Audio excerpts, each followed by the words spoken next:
In this video, we'll go from this to this. How do I get the film look? This is one of the most commonly asked questions on my channel.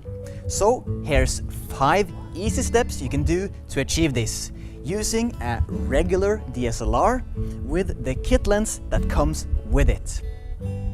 Here is our starting point.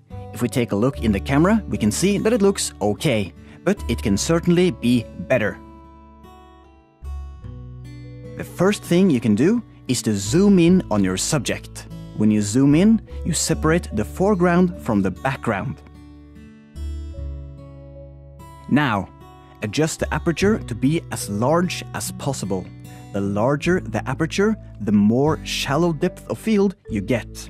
This makes the background even more blurry and draws the eye's attention towards your subject.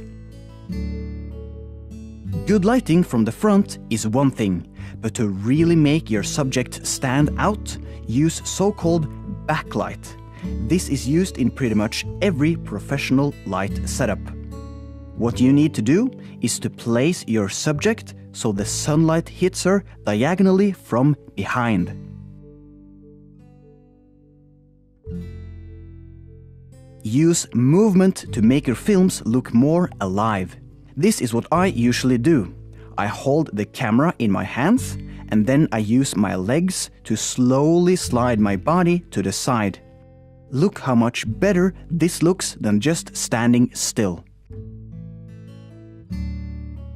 The final touch is usually the color grading. Although you should always strive to get as good raw material as possible, you almost always want to make some adjustments to make the footage look even better and to reflect the mood in your film. There aren't any specific rules to this, but this is what I usually like to do.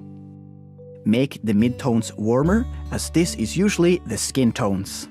Make the shadows colder, as this is the complementary color to the midtones. Then bring out some details from the shadows, and then maybe add a little contrast and a little sharpness. Also, preferably use as low ISO as possible, have a shutter speed of 50 and shoot with a flat profile.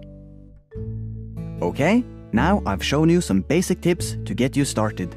But remember, the most important part of making any film is to be creative. Although there are rules you can follow, you can also choose to break them. Experiment with different techniques, styles, and equipment to tell your unique story.